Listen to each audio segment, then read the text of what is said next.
आज इस मजलिस में पूछ दिया जाए कि जरा अपने दादा का नाम बता दो, दादा का नाम बताने वाले तो कुछ मिल जाएंगे, और अगर पूछ दिया जाए जरा परदादा का नाम बता दो तो परदादा का नाम बताना बड़ा मुश्किल हो जाएगा। लेकिन उस मक्का की सरजमीन पर ऐसे लोग थे जो दादा का नाम, परदादा का नाम, छकरदादा का नाम, लकड़दादा का नाम, यहाँ तक कि हजरत इब्राहिम अलैहिस्सलाम बल्कि बाद हजरत आदम अलैहिस्सलाम तक अपना नसब गिना दिया करते थे। ये क़ुव्वत हाफ़िज़ा उनके अंदर था। और अपना नसबनामा तो जाने दो, वो अपने घोड़ों का नसबनामा बयान कर देते थे, अपने ऊँटों का नसबनामा बयान करते थे। ये क़ुव्वत हाफ़िज़ा अल्लाह तबारक व तआला ने उन्हें अता किया था। और फिर ज़बान उनके पास ऐसी ज़बान थी कि वो खुद को अरब कहते थे, बोलने वाला, और अपने मुकाबिल सारे लोगों को वो अजमी कहा करते थे, गूंगा कहा करते थे। यानी ज़बान अगर है तो हमारे पास है, बकिया तो सारे के सारे गूंगे हैं, इनके पास बोलने की सलाहियत नहीं है। ये ऐसे अरब लोग थे। ऐसे में आका करीम सल्लल्लाहु अलैहि वसल्लम ने अपनी नबूवत का ऐलान फरमाया है। और वो कराम, वो कलाम जिसके सामने न शायरी टिकती, जिसके सामने न अदब टिकता, जिनके सामने न ज़बान टिकती, जिनके सामने न इल्म हिकमत टिकता, कोई चीज जिसके सामने न टिकती थी, तो हाल ये होता था कि लोग ताज्जुब में पड़ जाते थे।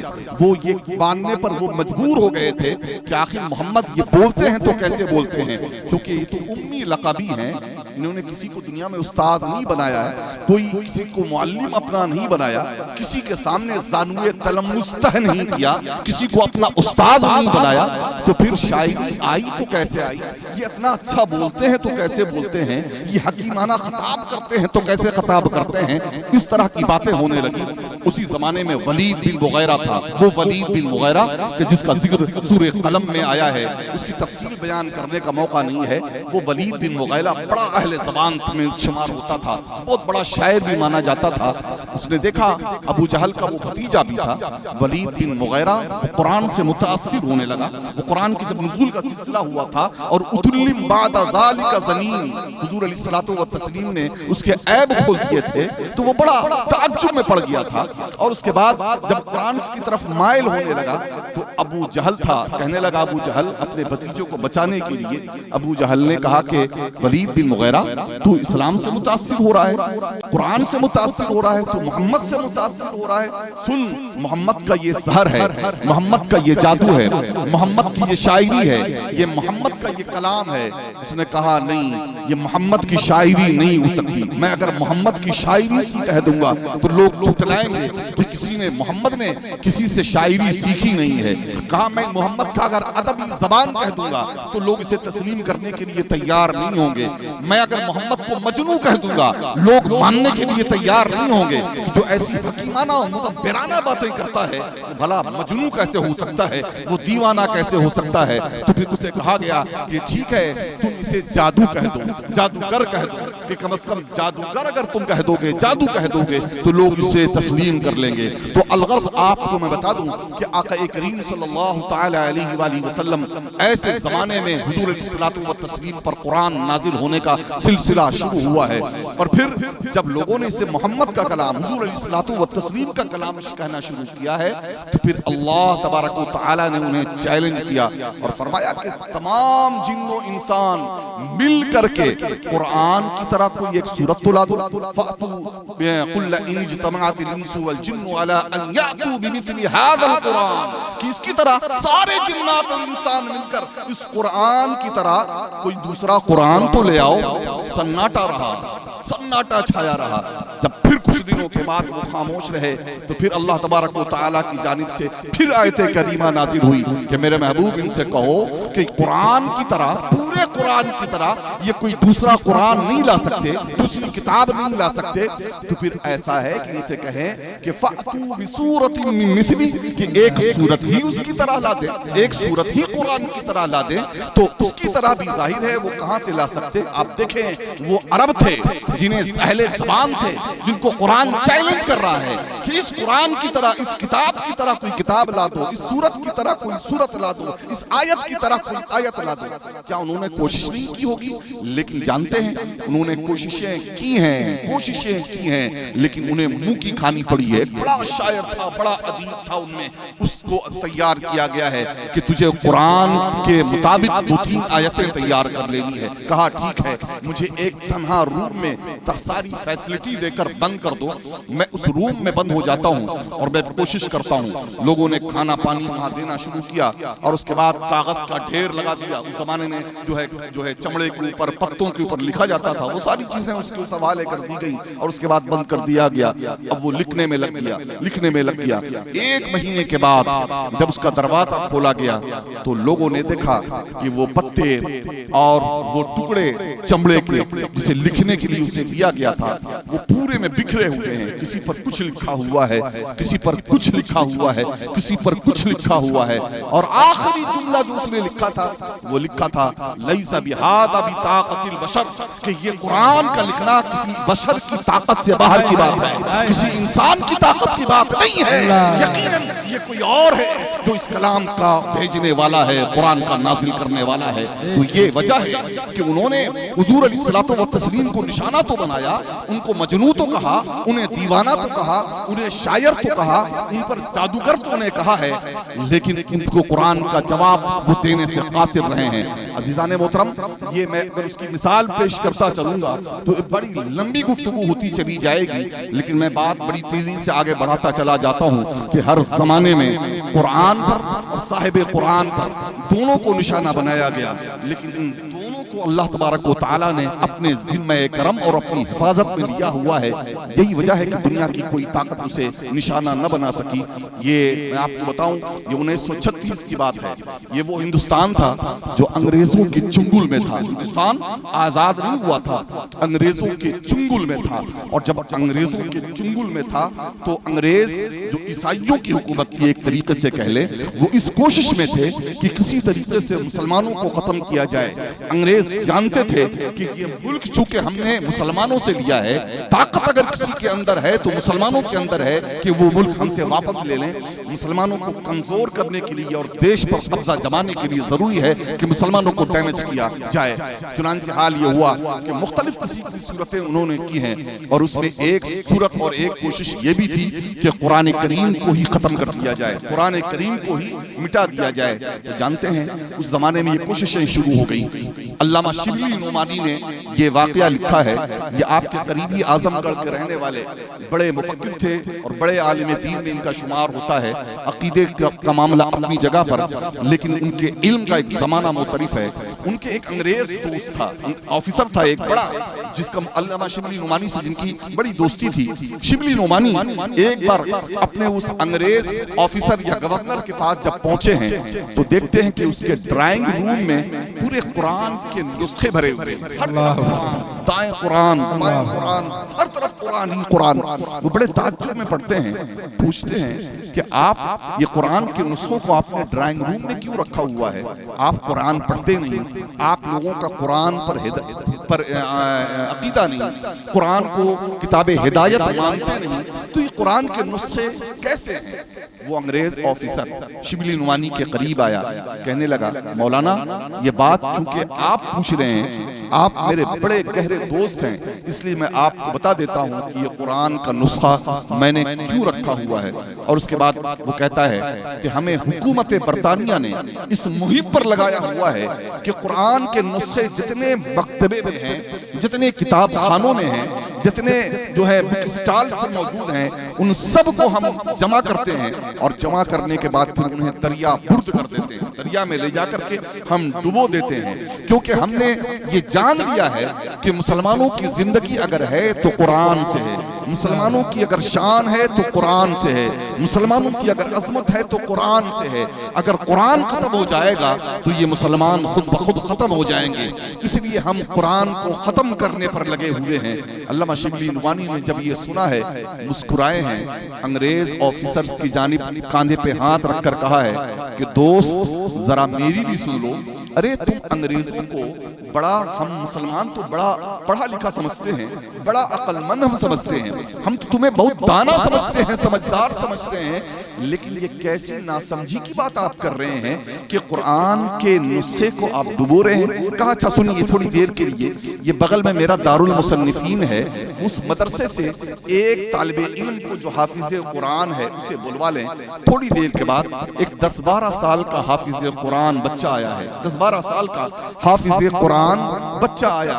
और जब वो बच्चा आया तो शिबली नुमानी ने उस अंग्रेज ऑफिसर से कहा है कि इस बच्चे से आप कुरान क्या सुनना चाहते हैं, कुरान की कौन सी आयत सुनना चाहते हैं, कौन सी सूरत सुनना चाहते हैं, आप कौन सा हिस्सा सुनना चाहते हैं, आप इससे फरमाइश करें।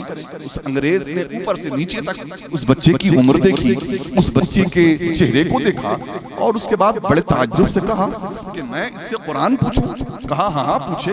तो उसके जबान से निकल गया ठीक है सूरह यासीन पढ़ो। उस बच्चे ने बिस्मिल्लाहिर्रहमानिर्रहीम पढ़ा है और उसके बाद सूरह यासीन की तिलावत शुरू की। थोड़ी देर के बाद हाथ का इशारा किया, कहा बेटे सूरह रहमान पढ़ो। बच्चे ने सूरह रहमान पढ़ना शुरू कर दिया। थोड़ी देर के बाद फिर हाथ से इशारा किया, सूरह मुल्क पढ़ो। उसने सूरह मुल्क पढ़ना शुरू कर दिया। ये वो सूरतें हैं कि जो आम मुसलमानों को ही नहीं बल्कि गैरों को भी ये सूरतें याद हैं और मालूम हैं। चुनांचे वो कहता चला गया और वो हाफिज कुरान बच्चा पढ़ता चला गया। फिर उसने इशारा से उसे रोका है, बच्चे को रुखसत किया है। मौलाना शिबली नुमानी के करीब वो अंग्रेज ऑफिसर आया है और कहा बिल्लाहिल अज़ीम, आज आपके रब की कसम खाकर मैं कहता हूं कि ना ही मुसलमानों को कोई मिटा सकता है, न कोई कुरान को मिटा सकता है। कुरान यकीनन किताबों में अगर मौजूद हो तो उसे खत्म किया जा सकता है, लेकिन वो कुरान जो मुसलमान बच्चों के सीने में महफूज है, उस सीने में महफूज कुरान को कैसे मिटाया जा सकता है। इसीलिए किसी ने कहा है और खूब कहा है, न हो क्यों मुमताज इस्लाम दुनिया भर के दीनों में, वहां मजहब किताबों में, यहाँ कुरान सीनों में। कुरान वो है जो सीनों में अल्लाह ने महफूज रखा है। सुन लीजिए, ये बच्चे बज़ाहिर बड़े आम हैं, हुफ़ाज़ कुरान की हम इज्जत नहीं करते। वही डिप्लोमा कोई कर ले, कोई इंजीनियरिंग कर ले, कोई डॉक्टरेट कर ले तो हम उसे सर आंखों पर बिठाया करते हैं। लेकिन हाफिज कुरान है, चलो ठीक है, नमाज पढ़ाने वाला एक और बंदा बढ़ गया, फातिहा करने वाला एक और बंदा बढ़ गया। अल्लाह के बंदो, काश तुमने अपने आप को इस अंदाज से सोचा होता कि एक दीन का और रहबर बन गया है, कुरान का एक मुहाफिज बढ़ गया है, कुरान का एक और कायद बढ़ गया है। सुनो, ये वो है जो दुनिया बनाते हैं, ये वो बच्चे हैं जो तुम्हारे दीन बनाने वाले हैं, जो तुम्हारे दीन को सुलझाने वाले हैं, जो तुम्हारी दीन की रहबरी करने वाले हैं। इसीलिए मैंने इन बच्चों से कहा था कि आपको भी अगर नादारी आ जाए, गुर्बत का मामला आ जाए तो घबराने की जरूरत नहीं है, क्योंकि सुनो, जो दुनियादार होते हैं उनका मामला दुनियादारों से होता है, लेकिन जो हाफिज कुरान होते हैं उनका मामला अल्लाह से होता है। और अल्लाह तबारक व तआला का खास करम उन हुफ्फाज़ किराम पर हुआ करता है। अज़ीज़ान मोहतरम, तारीख का मुताला करेंगे, न जाने कितनी बार इस्लाम को निशाना बनाया गया, कुरान को मिटाया गया। आपने चंगेज खां का नाम सुना होगा, ये खान साहिबान का गांव है ना। आपसे ज्यादा कौन चंगेज खान को जानता है और कौन हलाकू खान को जानता है? सुने, चंगेज खान, हलाकू खान वो नाम है कि जिसके नाम से आज भी दुनिया में दहशत फैल जाती है। ज्यादा कुछ नहीं जानते तो ये इंटरनेट का जमाना है, इंटरनेट का जमाना है। हलाकू और चंगेज सर्च करें और बहुत कुछ आप जान जाएंगे। वो चंगेज खान जो इसने न जाने मुसलमानों के कितने शहरों और कितने ममालिक को मलियामेट कर दिया था। उसने बगदाद जो इल्म और अदब का गहवारा था, बड़े बड़े सूफिया, बड़े बड़े उलमा जिस सरजमीन पर रहा करते थे वो सरजमीन बगदाद है, बगदाद है। अजीजान मोहतरम, मुझे अफसोस इस वक्त होता है कि उमूमन हम जो हैं वो मीठी गोलियां लोगों को सुनाते हैं कि भाई ये ख्वाजा का हिंदुस्तान है, हिंदुस्तान को क्या होने वाला है, बस आराम से चैन से रहो, हिंदुस्तान पर ख्वाजा की हुकूमत है और कोई हुकूमत को कोई तुम्हें हिला नहीं सकता है, कोई हिला नहीं सकता। अल्लाह के बंदो सुनो, ये हिंदुस्तान की सरजमीन पर अगर ख्वाजाए खाजगान बैठे हुए हैं तो बगदाद की सरजमीन पर हजरत सैयदना गौसे आजम दस्तगीर हैं, बगदाद में इमाम आजम अबू हनीफा है, बगदाद में जुनैद बगदादी है, बगदाद में सरवरी सख्ती है, बगदाद में इमाम अबू यूसुफ है। बगदाद की फहरिस्त आप देखेंगे तो उलमा और सूफिया की पूरी बारात और पूरी फौज वहां जमा है। लेकिन बगदाद एक बार नहीं मुतअद्दिद बार मिटाया गया है। इस्लाम इस बात का ऐलान करता है कि सुनो, इस्लाम तुम्हारा मोहताज नहीं है, तुम इस्लाम के मोहताज हो, हम इस्लाम के मोहताज हैं। इसलिए आप सोच लें कि आज अगर इस्लाम पर हमने अमल न किया, आज हमने इस्लाम पर अमल न किया, कुरान पर अमल न किया, कुरान को हमने पढ़ने की कोशिश नहीं की, कुरान सीखने की कोशिश नहीं की, तो कहीं ऐसा ना हो कि अल्लाह तबारक व तआला हमें मिटाकर, हमें हटाकर हमारी जगह पर वो जो हमें मिटाने वाले हैं, जो हमें मिटाने वाले हैं, उनको ही कलमा पढ़ाकर दामन इस्लाम में न ले आए और उनसे ही जरिया दीन का काम न ले ले। कुछ खौफ करो तो डरो खुदा से, खौफ करो मकरो रिया से काम न लो, या इस्लाम पे चलना सीखो या इस्लाम का नाम न लो। इस्लाम पर चलने की जरूरत है, सिर्फ इस्लाम के नारे लगाने की जरूरत नहीं है। अज़ीज़ान मोहतरम सुनो, मैं चंगेज खान की बात कर रहा था कि बगदाद की सरजमीन को पर जब हमला किया है, उसने बगदाद की ईंट से ईंट बजा दी है। मौर्रिखीन ने लिखा है, साहिब तारीख बगदाद लिखते हैं कि वहाँ की लाइब्रेरियों को और कुतुब खानों को जलाया गया है, तो जले हुए खाकस्तर से दजला का पानी सया हो चुका था और नालियों में बगदाद के पानी नहीं बहता था, बल्कि कई दिनों तक मुसलमानों का खून बहता रहा।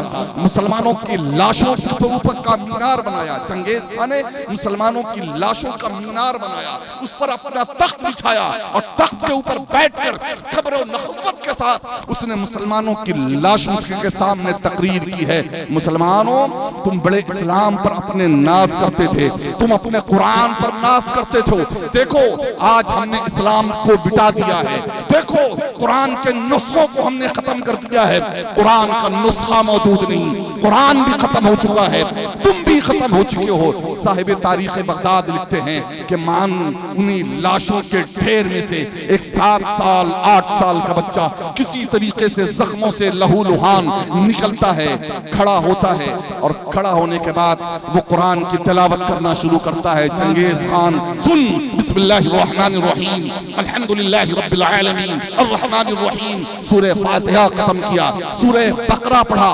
पढ़ता गया यहाँ तक के गश खा के गिरा है, फिर उठा है, कहने लगा कहे चंगेज खान वो कुरान जो नुस्खों में मौजूद था उसे तो तूने मिटा दिया है, लेकिन वो कुरान जो हमारे सीनों में महफूज है उसे तू कैसे मिटाएगा?